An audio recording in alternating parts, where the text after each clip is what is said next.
15 বছর আগে একটা জাপানি স্যাটেলাইট চাঁদের কক্ষপথ থেকে কিছু অস্বাভাবিক দৃশ্য ধারণ করে। অসংখ্য উল্কাপাতের গর্তের মাঝে দেখা যায় এক আশ্চর্য অন্ধকার গহ্বর, যা সোজা চাঁদের অভ্যন্তরে নেমে গেছে। এটা কোনো উল্কাপাতের গর্ত না, বরং এক রহস্যময় গভীর গর্ত। পরবর্তী পর্যবেক্ষণে জানা যায় এমন আরো 200-রও বেশি গহ্বর চাঁদের পিঠে ছড়িয়ে আছে। প্রত্যেকটা যেন চাঁদের ভেতরের গোপন জগতের প্রবেশদ্বার। এমন আবিষ্কারে বিশ্বজুড়ে বিজ্ঞানীদের মধ্যে তুমুল উত্তেজনা ছড়িয়ে পড়েছে, কারণ মনে করা হচ্ছে চাঁদের প্রাচীন অতীত এবং মানুষের ভবিষ্যৎ নিয়ে গুরুত্বপূর্ণ তথ্য হয়তো লুকিয়ে আছে এই গহ্বরগুলোর অন্ধকারে। কিন্তু আসলে কি এই রহস্যময় ছিদ্রগুলো? কেন এগুলো পৃথিবী জুড়ে বিজ্ঞানীদের ঘুম হারাম করে দিচ্ছে? আর চীন কেনই বা এই গহ্বরগুলোর মধ্যে প্রবেশ করার জন্য আমেরিকার সাথে লড়াইয়ে নেমেছে? চলুন জেনে নেওয়া যাক মানবজাতির জন্য কি অপেক্ষা করছে চাঁদের এই ভয়ঙ্কর রহস্যময় গহ্বরগুলোতে। Space debris is expected to fall to Earth. Developing now, debris from a 23-ton Chinese rocket booster just hurtled uncontrollably back to Earth. Chinese rocket debris has crashed to Earth over the Indian and Pacific Oceans. চীন সাম্প্রতিক বছরগুলোতে মহাকাশ প্রতিযোগিতায় দ্রুত শীর্ষস্থানীয় খেলোয়াড়ে পরিণত হয়েছে। তাদের নিজস্ব স্পেস স্টেশন তিয়াঙ্গং চালু হয়েছে, সফল চাংই চন্দ্রাভিযান চলছে, এবং এখন তারা সরাসরি আমেরিকার সাথে এক নতুন চাঁদ বিজয়ের দৌড়ে নেমেছে। 2023 সালের মে মাসে চীনের মানব মহাকাশ সংস্থা ঘোষণা করেছে যে 2030 সালের মধ্যেই তারা চাঁদে মানুষকে অবতরণ করাবে এবং সেখানে স্থায়ী ঘাঁটিও গড়বে। সম্ভাব্য অবতরণস্থল হিসেবে যেসব জায়গার কথা ভাবা হচ্ছে তার মধ্যে চাঁদের সেই অদ্ভুত গহ্বরগুলোর অঞ্চলগুলো রয়েছে চীনের তালিকায়। কিন্তু কি এমন বিশেষত্ব আছে এই রহস্যময় গহ্বরগুলোর মধ্যে যে চীন সেখানে মানুষ পাঠাতে চাইছে এবং সেখানে ঘাঁটিও গড়তে চাইছে? দূর থেকে দেখলে গহ্বরগুলো সাধারণ উল্কাপাতের ক্র্যাটার বলেই মনে হয়, কিন্তু বিজ্ঞানীদের ধারণা এগুলো আসলে চাঁদের ভেতর দিয়ে ছুটে যাওয়া প্রাচীন লাভা সুড়ঙ্গের ধসে পড়া ছাদ। কোটি কোটি বছর আগে চাঁদে আগ্নেয়গিরির অগ্নুৎপাত হতো। গলিত লাভা নদীর মতো বয়ে গিয়ে পৃষ্ঠের নিচে দীর্ঘ সুড়ঙ্গ তৈরি করত। পরে লাভা ঠান্ডা হয়ে জমে যায় এবং ভেতরে ফাঁকা চ্যানেল থেকে যায়, যাকে বলা হয় লাভা টিউব। পৃথিবীতে আজও হাওয়াইয়ের মতো স্থানে এমন লাভা টিউব দেখা যায়, যেমন কাজুমুরা গুহা প্রায় 65 কিলোমিটার দীর্ঘ।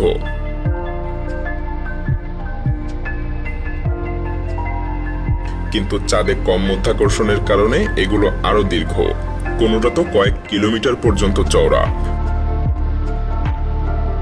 সময়ের সাথে সাথে কিছু সুড়ঙ্গের ছাদ ভেঙে পড়ায় চাঁদের পিঠে এই গভীর গর্তগুলো তৈরি হয়েছে, আর বাকি সুড়ঙ্গ এখনো নিচে অক্ষত অবস্থায় লুকিয়ে আছে। অর্থাৎ চাঁদের এই ধরনের প্রতিটা গহ্বর এক একটা বিশেষ প্রবেশ পথ, যা আমাদেরকে চাঁদের অভ্যন্তরে এক বিশাল বিলিয়ন বছরের পুরনো গুহা বিশ্বে নিয়ে যেতে পারে। তবে চাঁদে দীর্ঘ সময় টিকে থাকা মানুষের পক্ষে অনেক বড় চ্যালেঞ্জ, কারণ চাঁদে কোনো বায়ুমণ্ডল নেই। ফলে মহাজাগতিক রশ্মি এবং সূর্যের প্রাণঘাতী বিকিরণ সরাসরি চাঁদের মাটিতে আছড়ে পড়ে।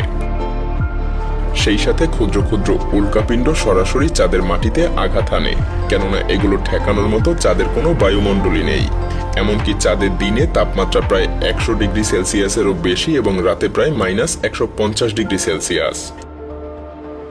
এই চরম তাপমাত্রা যন্ত্রপাতি এবং মানুষের জন্য মারাত্মক। কিন্তু যদি এসব মারাত্মক বিপদ থেকে লুকানোর একটুখানি নিরাপদ ঠাঁই পাওয়া যায়? হ্যাঁ, চাঁদে সেই বিশাল লাভা টিউব বা বিশাল গুহাগুলোই হতে পারে সেই আশ্রয়। পাথরের মোটা দেয়াল মহাজাগতিক বিকিরণ আর উল্কাপিণ্ডের আঘাত থেকে সুরক্ষা দিবে, এবং গুহার ভেতরের তাপমাত্রাও বাইরের মতো প্রচন্ড ওঠানামা না করে সহনীয় পর্যায়ে স্থির থাকবে। কারণ গবেষণায় দেখা গেছে এই গহ্বরের অভ্যন্তরে দিনের বেলাতে তাপমাত্রা প্রায় 17 ডিগ্রি সেলসিয়াস থাকে, অথচ তখন বাইরে সূর্যের তাপে অথবা অন্ধকারে 100 থেকে -150 ডিগ্রি পর্যন্ত ওঠানামা করে। এসব গুহার ভেতরে ঘাঁটি বানাতে পারলে চাঁদে নতুন করে নিরাপদ আশ্রয়স্থল গড়ার ঝামেলা অনেকটাই কমে যাবে। অনেক সুড়ঙ্গ তো এত বিশাল যে ভেতরে এক একটা শহর গড়ে তোলা সম্ভব। তাই বলাই যায় এই প্রাকৃতিক গুহাগুলো ভবিষ্যতে চাঁদে স্থায়ী মানব কলোনি স্থাপনের জন্য মজবুত ভিত হতে পারে। শুধু বিপদ থেকে রক্ষা পাওয়াই না, আরো এক ধাপ এগিয়ে এই প্রাকৃতিক গুহাগুলো পুরোপুরি বসবাসের যোগ্য করে তোলা সম্ভব। যদি সুড়ঙ্গের মুখগুলো সিল করে ভিতরে পৃথিবীর মতো বাতাস ভরে দেয়া যায়, তখন পুরু পাথরের ছাদ আমাদের জন্য প্রাকৃতিক শিল্ডের মতো কাজ করবে। ভেতরে তৈরি হবে প্রায় পৃথিবীর মতো পরিবেশ, কিন্তু মধ্যাকর্ষণ থাকবে 6 ভাগের 1 ভাগ। কি অদ্ভুত অভিজ্ঞতা হবে ভাবুন তো। যদি একবার চাঁদের গুহার মধ্যে এগুলো গড়ে তোলা যায়, তাহলে পৃথিবী থেকে ঘন ঘন রসদ পাঠানোর প্রয়োজনও কমে আসবে। স্থায়ীভাবে চাঁদে বসবাস করা তখন শুধু স্বপ্ন না, অত্যন্ত বাস্তব, এমনকি সাশ্রয়ীও হয়ে উঠবে। তবে এসব স্বপ্ন বাস্তবায়নের আগে প্রথম কাজ হলো এই গহ্বরগুলোতে অভিযান চালিয়ে গঠন এবং স্থায়িত্ব পরীক্ষা করতে হবে। কারণ না জেনে কোনো নভোচারীকে অজানা অন্ধকারে পাঠানো মারাত্মক বিপদ ডেকে আনতে পারে। ভেতরে কি আছে আর গুহার ছাদ বা মাটি কতটা শক্ত, এসব আগে থেকেই জানা জরুরি। এই কারণে বিশ্বজুড়ে মহাকাশ সংস্থাগুলো এমন বিশেষ রোবট তৈরি করেছে যেগুলো গহ্বরের ভেতরে প্রবেশ করে সেখান থেকে ছবি তুলে মানচিত্র বানিয়ে পাঠাতে পারবে আমাদের পৃথিবীতে। যেমন নাসার রোভার সিস্টেম এসব গহ্বরের ধারে নিজেকে ল্যান্ড করিয়ে আংশিকভাবে নিচে নেমে ক্যামেরা বা লেজারের সাহায্যে গুহার ভেতরের ছবি স্ক্যান করবে। আবার ছোট গোলাকার রোবট গড়িয়ে গড়িয়ে সুড়ঙ্গের ভেতরে ঢুকে 3D মানচিত্র তৈরি করবে।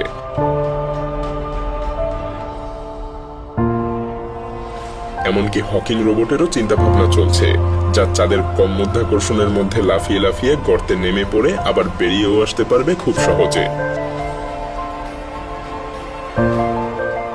পাশাপাশি এখানে থাকতে পারে মূল্যবান কিছু সম্পদও, কারণ চাঁদের মাটিতে হিলিয়াম-3 নামে এক বিরল আইসোটোপ পাওয়া যায়, যা ভবিষ্যতে পারমাণবিক ফিউশন চুল্লির জ্বালানি হিসেবে প্রায় অফুরন্ত শক্তি সরবরাহ করতে পারবে।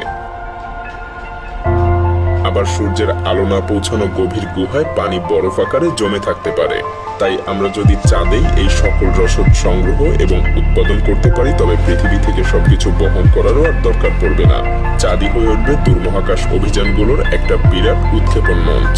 এখান থেকেই পানি, বাতাস, জ্বালানি নিয়ে আমরা মঙ্গল গ্রহ সহ সৌরজগতের আরো দূরে হয়তো পাড়ি দিতে পারবো।